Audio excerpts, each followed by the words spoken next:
J'appelle Madame la ministre des Affaires sociales à revenir sur son acte administratif pris en date du 23 mars 2020 portant suspension de la directrice générale du FNPSS. C'est un arrêté à caractère irrégulier. Nous invitons la ministre à privilégier un dialogue permanent, un dialogue franc avec les entités sous tutelle de son ministère. Face à ce qui se passe, nous devons à tout prix préserver la crédibilité du gouvernement. Des actes qui s'apparentent à un règlement de compte ne sont pas l'apanage des hommes d'État et des femmes d'État. Cela, vous savez, ne contribue qu'à ternir l'image de l'État et risquerait d'instaurer l'anarchie dans les rapports entre ministres et leurs entités à charge.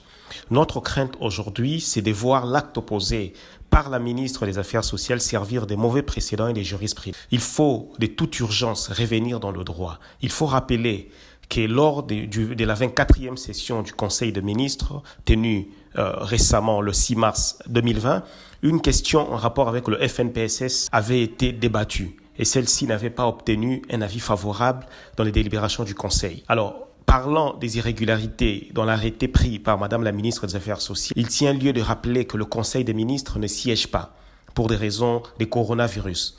Notre pays est régi par la loi sur les établissements publics et sur des mesures d'application.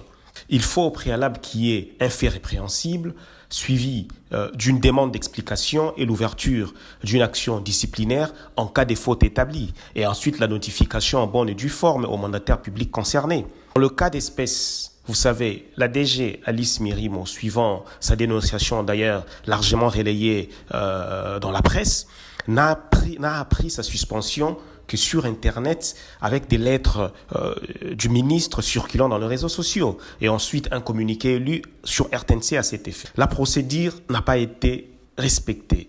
Nous demandons à la ministre de privilégier le dialogue avec ses entités affiliées pour préserver l'équilibre des institutions. Vous savez, généralement au Congo, lorsqu'on a posé un acte, on s'est dit « et si je faisais marche arrière, que diront les autres ?» Seulement, une telle réflexion n'est pas valable pour des hommes et des femmes d'État.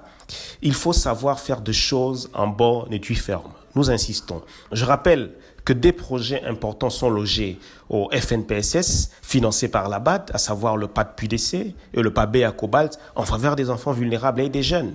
Et cela s'aligne avec la vision du chef de l'État. Donc, vous voyez aujourd'hui, notre imprudence peut faire perdre au pays ses financements.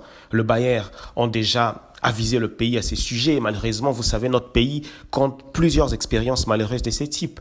Des règlements de comptes personnels qui font perdre à l'État des avantages. Cela n'est fait, point de doute, qu'aux yeux de la BAD. Aujourd'hui, la DG Alice Mirimo incarne une confiance et le pays doit préserver cette confiance. Je vous remercie.